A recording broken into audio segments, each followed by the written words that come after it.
제주도는 8.15 광복 직후에 일본군이 철수하고 외지에 나가 있던 제주 주민들이 귀환하여 급격한 인구 변동을 겪었습니다.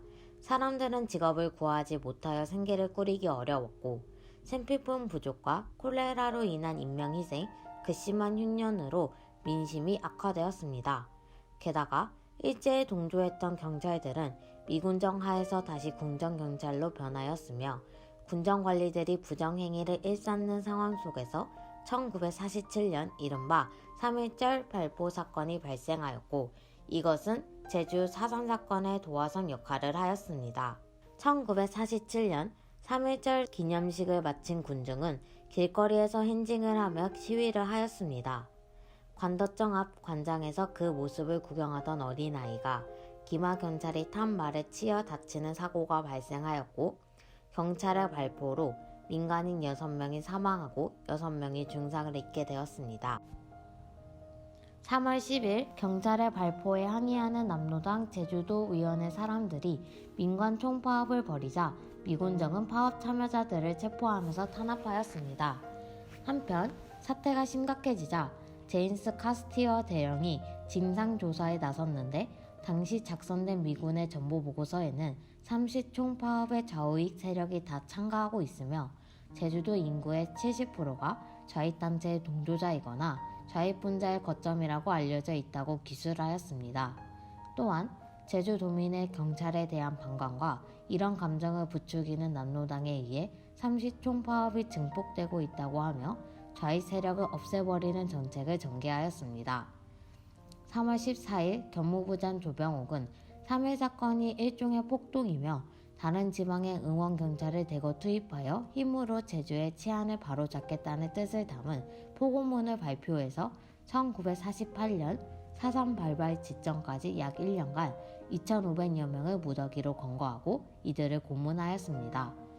이로 인해 총파업은 3월 말에 종식되었지만 이후 제주도민과 미군정, 경찰, 서부청년단 사이의 대립과 갈등이 심화되었습니다. 1947년 11월 14일 유엔 총회는 한반도에서 인구 비례에 의한 총선거를 실시하자는 미국 안건을 통과시켰으나 소련의 거부로 실현될 가능성이 희박해졌고 남한만의 단독 선거가 대두되었습니다. 한반도가 영원히 남과 북으로 분단되리라는 우려 속에 좌파 진영과 우파 일부, 중도파까지 반발하였고 남로당에서는 단독 선거를 막기 위해 투쟁의 일환으로 1948년 2월 7일부터 전국에서까지 총파업을 일으켰던 2799 투쟁이 전개되었습니다. 2월 8일부터 여러 지역에서 시위가 벌어졌으며 2월 말에 남로당 제주도당 임원들이 참석한 신촌회의에서 무장투쟁 방침이 결정되었습니다. 3월 경찰에 연행된 청년 3명이 고문으로 잇따라 숨지는 사건을 계기로 1948년 4월 3일 새벽 2시경 오름마다 일제의 봉화가 타올랐습니다. 이후로 약 350명의 무장대가 미군 철수, 단독선거 반대 등을 주장하는 제주경찰지서 12곳을 동시에 습격, 경찰과 서부청년단의 숙소 등을 무장봉기하였습니다. 또한 인민유격대를 조직하여 한라산을 근거지로 무장투쟁을 전개했습니다. 위협을 느낀 미군정은 병력을 늘렸고 제9연대장 김인열에게 강경 진압을 요구했지만 김인열의 거부로 유격대와 협상을 명령하였습니다. 하지만 미군정 장관 뒤는 평화협상을 거부한 것과 방화사건 등 제주도 내에서 일어나는 사건을 유격대의 소행이라고 조작하였고 특히 오라리 방화사건은 미군정 당국이 강경 진압 작전을 전개하는 계기로 작용하였습니다. 결국 이 책임을 구연대와 김인열에게 물어 김인열은 해임되고 강경파인 박진경을 기용하여 대살, 관광총살, 함정토벌 등의 방식으로 강경 진압을 하였습니다. 10월 18일에는 제주 해안이 봉쇄되었고 11월 17일에는 제주도 전역에 계엄령이 선포되었습니다. 이듬해 6.25 전쟁이 발발하여 형무소에 수감되었던 약 3,000여 명의 4.3 사건 관련자들이 즉결 처분되었습니다. 이후 1954년까지 무장대와 토벌대의 무력 충돌이 계속되면서 12월 31일 계엄령이 해제될 때까지 2만에서 3만여 명에 이르는 무고한 제주도민들이 희생되었습니다. 1954년 9월 21일 한라산의 금족 지역이 전면 개방됨에 따라 사상 사건은 7년 7개월 만에 사실상 종결되었습니다.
용암 동굴을 지나 백비 앞에서 걸음을 멈췄다.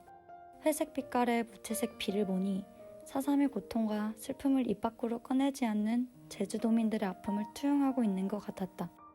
4.3 하면 핏빛과 잿빛이 떠오르는 나에겐 그들의 영혼을 담은 백비가 모순적이게 느껴졌다. 그러다 문득 이런 생각이 들었다. 자신들과 같은 슬픔과 고통을 느끼지 않았으면 하는 그런 하얀 마음을 표현했던 게 아니었을까?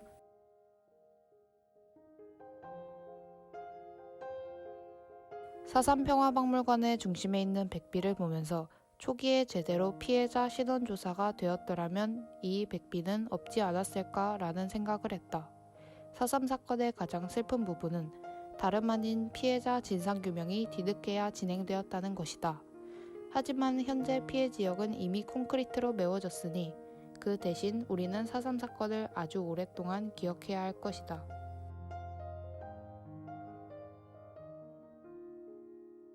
4.3 사건은 사건 전개 과정이 어렵고 현재 진상규명이 이루어진 부분에 대해서도 내용이 복잡해 많은 사람들이 그저 어려운 역사로만 기억하고 교과서에도 많아봤자 4-5줄밖에 안 되기에 많은 사람들이 모를 것이라고 생각했다. 그렇기에 내 머릿속의 4.3 평화공원은 사람 하나 안 지나가고 조용하고 적막한 분위기만 흐를 줄 알았는데 사람들의 발자국 소리가 많이 들리고 많은 관심을 가져 너무 다행이었다. 4.3 평화공원에 있는 2살배기 딸을 안고 희생당한 변병생 모녀상을 봤다. 그 모녀상은 희생된 제주도민들의 아픔을 표현한 것 같았다. 그중 돌담에 자장가 가사가 적혀있는 것과 아이를 꼭 안고 있는 모습이 가장 가슴에 깊게 남았다. 그리고 4.3 사건 피해자를 모시고 있는 위령재단에 갔다. 그곳에는 동네 이름과 그 동네에서 희생당한 피해자의 이름이 적혀 있었다. 나는 내가 살고 있는 동네 이름을 찾아보았다. 내 생각보다 너무나도 많은 사람들의 이름이 적혀 있었다. 그걸 보고 다시 한번 제주도 전체의 피해와 도민들이 얼마나 많은 곳에서 많은 사람들이 죽어갔을지 와닿았다.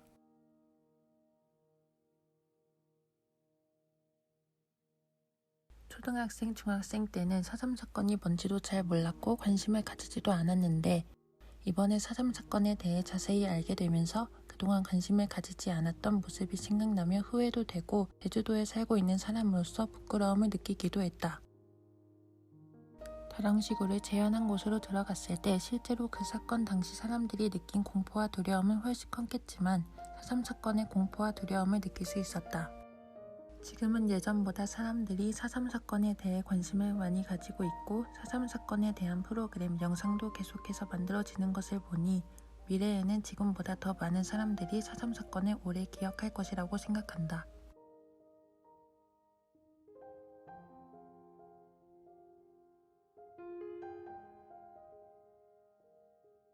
항상 4.3 사건에 대해 들었거나 공부할 때는 큰 피해 상황을 중심으로 살펴보았다. 하지만 우리가 자율적으로 의지를 가지고 영상을 찍고 공부하니 그동안 보이지 않았던 것을 볼 수 있었다. 4.3 사건은 제주도민인 나에게도 아주 먼 이야기가 아니었다. 할머니, 할아버지, 아빠와 엄마랑 이야기를 했을 때 내 건너건너에도 유가족이 있고 그 상황을 직접 겪은 분들이 계셨다. 깊이 알아보니 4.3 사건이 나와 가까운 이야기가 될 수 있었다. 그래서 이번에는 4.3 사건을 그 속에서 직접 겪은 사람들의 생각으로 보기 위해 노력했다.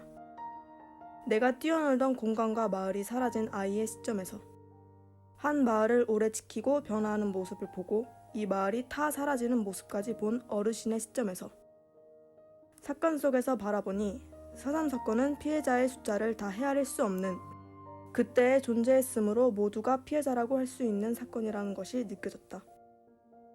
어쩌면 피해자 숫자가 무슨 의미가 있는지까지 생각이 들기도 했다. 어쩌다 우연히 이 영상을 본 사람이 있다면 잠시 5분의 시간을 내서 4.3 사건에 관심을 가져주시고 자신의 깨달음 하나를 얻어가셨으면 좋겠습니다.